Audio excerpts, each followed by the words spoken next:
the Shadow of Man, Chapter 7, Flo's sex life. Sex appeal, that strange mystery, that radiation of a certain indefinable it, is a phenomenon equally inexplicable and just as obvious amongst chimpanzees as humans. Old Flo, bulbous-nosed and ragged-eared, incredibly ugly by human standards, undoubtedly has more than her fair share of it. At one time, I thought it was simply because she was an old and therefore experienced female that the males got so excited when she became sexually attractive. Now I know better, for there are some old females who are almost ignored at such times, and some young ones who are courted as frenziedly as Flo. When a female chimpanzee comes into heat, or into estrus, as a scientist would say, the sex skin of her genital area becomes swollen. This pale pink swelling is larger in some females than in others. It may attain the size of a 3-pint pudding bowl, but is often considerably smaller. The swelling usually persists for about 10 days before becoming flabby and wrinkled, and then shrinking away to nothing again. And normally it occurs at a point midway between menstrual periods, which, in the female chimp, occur about every 35 days. It's during her period of swelling that a female, whom I then refer to frivolously as a pink lady, is courted and mated by the males. By the time I got back to the Gombe stream after my second sojourn at Cambridge, together with Hugo, who had, after all, persuaded the National Geographic Society that we needed more film on chimpanzee behaviour, Flo and 2 of her 3 offspring had become fairly regular visitors to camp. Flo's daughter Fifi was about 3.5 years old then. She still suckled from her mother for a few minutes every 2 or 3 hours and jumped occasionally onto Flo's back, particularly if she was nervous or startled. I knew, too, that she still shared her mother's nest at night. Figan, Fifi's senior by some 4 years, had just attained puberty. Some young males of this age are fairly independent of their mothers, but Figan spent most of his days travelling about with Flo and Fifi. Fabian, Flo's eldest known son, was seldom seen with his family that year. He was an adolescent of about 11 years at the time. We now know, incidentally, that we should add 1 or 2 years to most of those estimated ages back then. When Hugo and I first returned to the Gombe stream, Flo, Fifi and Figan were, of course, still rather apprehensive when they came to camp. They spent most of the time lurking in the thick bushes around the clearing, only emerging to seize the bananas we put out for them. Gradually, however, they relaxed, particularly when David or Goliath was with them. Then they spent longer and longer out in the open. I still spent most of my time climbing the mountains, but when most of the chimpanzees moved far to the north or south, then I often stayed in camp, hoping that Flo would come. Even in those days, Flo looked very old. She appeared frail, with but little flesh on her bones, and thinning hair that was brown rather than black. When she yawned, we saw that her teeth were worn right down to the gums. But we soon found that her character by no means matched her appearance. She was aggressive, tough as nails, and easily the most dominant of all the females of that time. Flo's personality will become more vivid if I contrast it with that of another old female, Ollie, who also began to visit camp at that time. For Ollie, with her long face and loose, wobbling lips, so sadly reminiscent of William, was remarkably different. Flo, for the most part, was relaxed in her relationships with the adult males. Often I saw her grooming in a close group with 2 or 3 males out in the forests, and in camp she showed no hesitation in joining David or Goliath to beg for a share of cardboard or bananas. Ollie, on the other hand, was tense and nervous in her relationships with others of her kind, She was particularly apprehensive when in close proximity to adult males, and her hoarse, frenzied pant grunts rose to near hysteria if high-ranking Goliath approached her. She had a large pendulous swelling in the front of her neck, which looked exactly like a goiter. It may in fact have been one, for they are not uncommon amongst African women in the area, and if so, it might account for much of her nervous behaviour. Ollie tended to avoid large groups of chimps and often wandered about with only her 2-year-old daughter Gilka for company. Sometimes, too, she was accompanied by her 8-year-old son Everett. Indeed, it was he who first led his mother to our camp, after coming several times himself with David and Goliath. Often, Ollie and Flo travelled about together in the forests, and all 4 children were playmates of long standing. For the most part, the relationship between Flo and Ollie was peaceful enough, but if there was one single banana lying on the ground between them, the relative social status of each was made very clear. Flo had only to stick a few of her moth-eaten hairs on end for Ollie to retreat, pant-grunting and grinning in submission. Once, when a game between Flo's son Figan and Ollie's son Everett turned into a serious squabble, as happens only too often when young males play together, Flo rushed over at once, her hair on end, in response to Figan's loud screams. She flew at Everett and rolled him over and over until he managed to escape and run off, screaming loudly himself.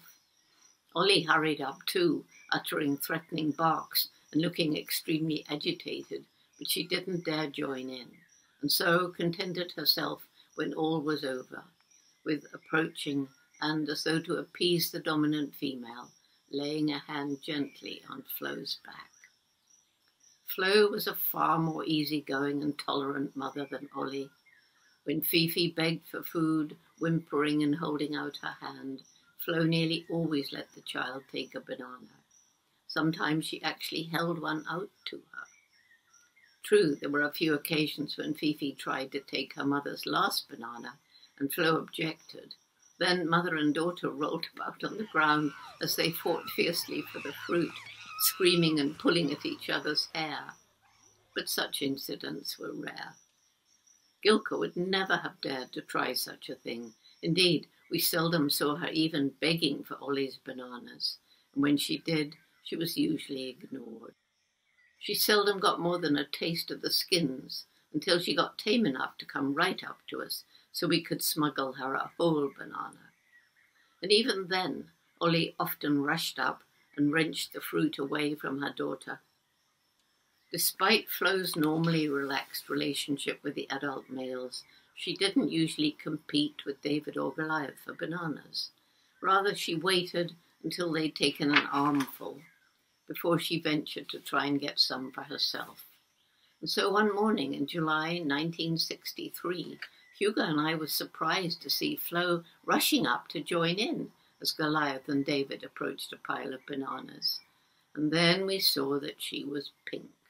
In other words, she was flaunting a large sexual swelling. After seizing a heap of bananas, but before taking a single bite, Goliath stood upright with all his hair on end and stared at Flo and swaggered from foot to foot. As Flo approached, clutching some bananas herself, Goliath raised one arm in the air and made a sweeping downward gesture through the air with his hand.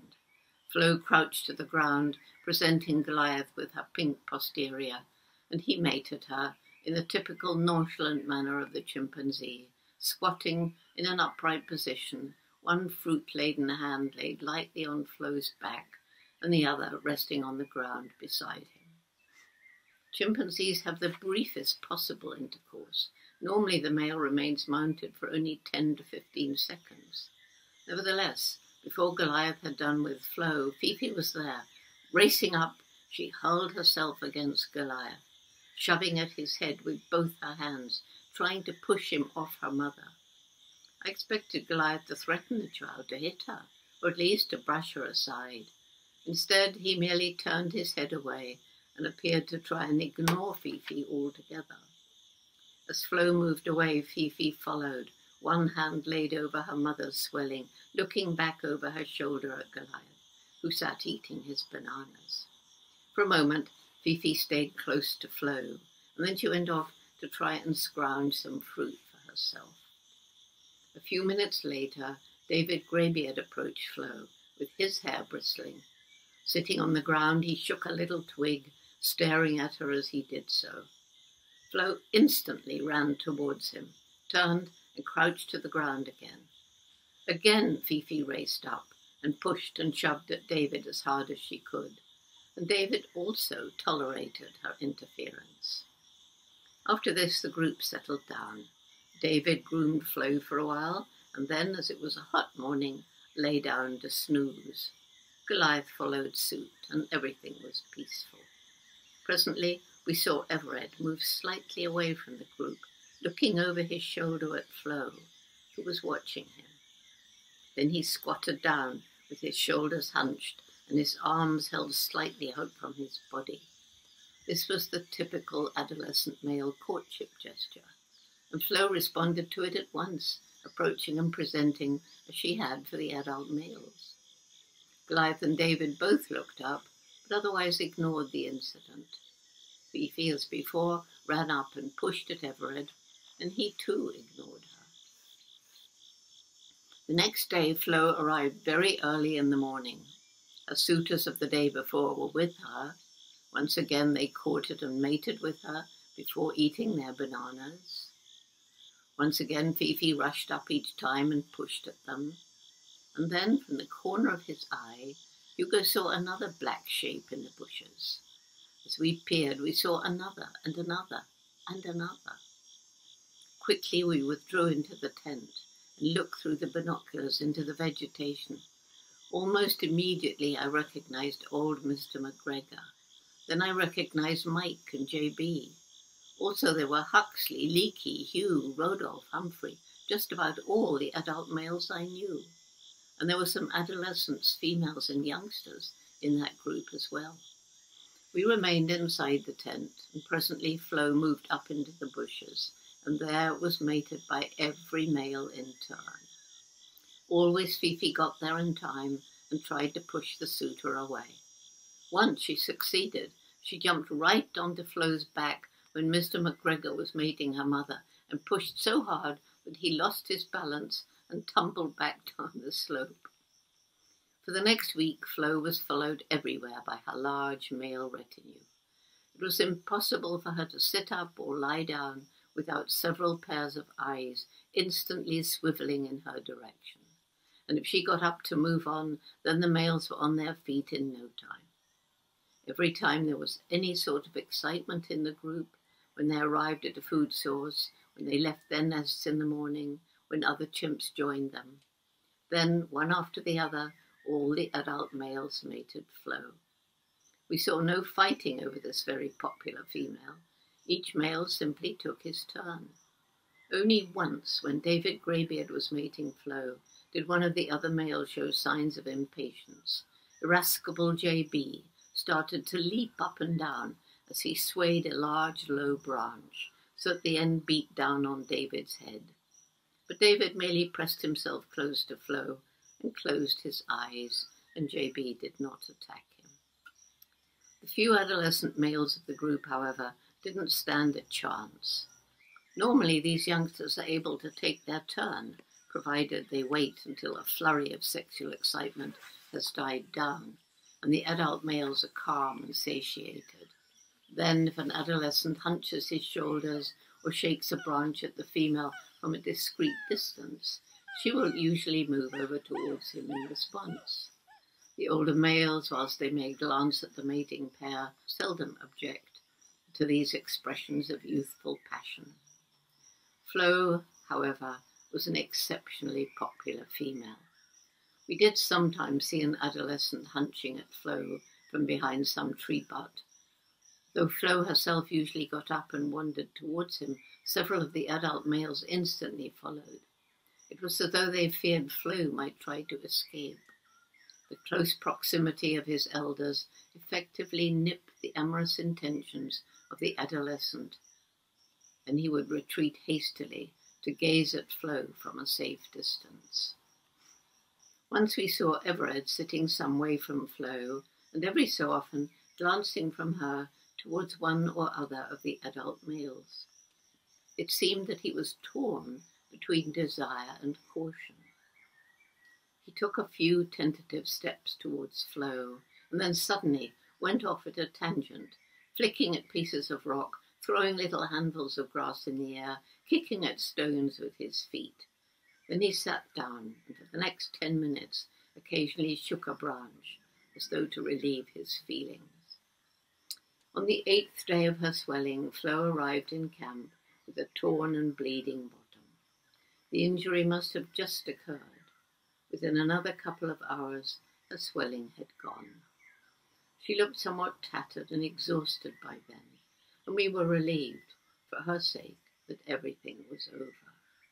At least we thought it was over, for normally a swelling only lasts about 10 days.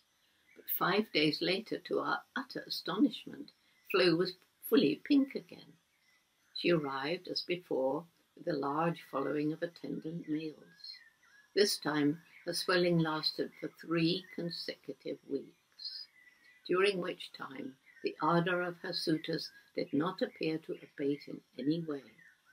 It was during this second period of pinkness that we noticed that a strange sort of relationship had grown up between Flo and one of her suitors, a relationship of a type we have never seen since. The male was Rodolphe.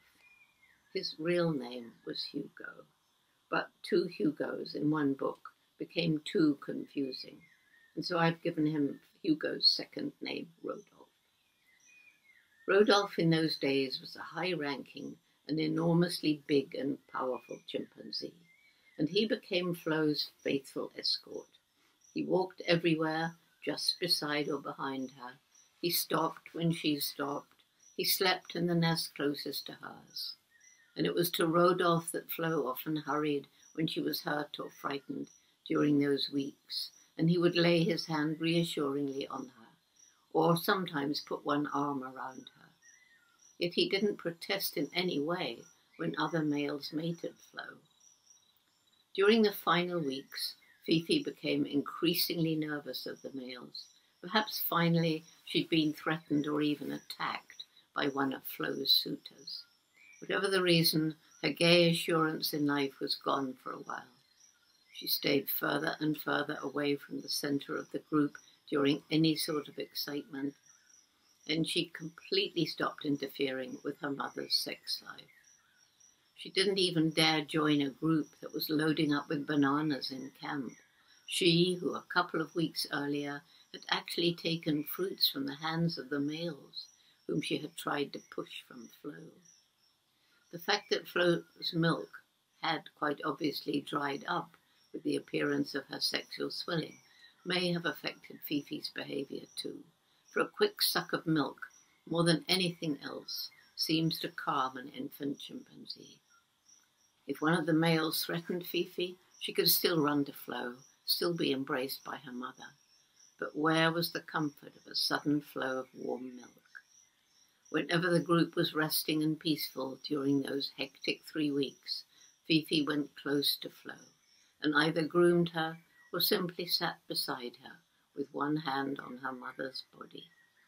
When the group was on the move, Fifi, instead of running jauntily along ahead of Flo or bouncing along behind, took to riding her mother again, as though she were an overgrown baby. Not only did she sometimes perch ridiculously on her mother's back, but she occasionally actually clung on in the ventral position under Flo's tummy, with her back bumping along the ground.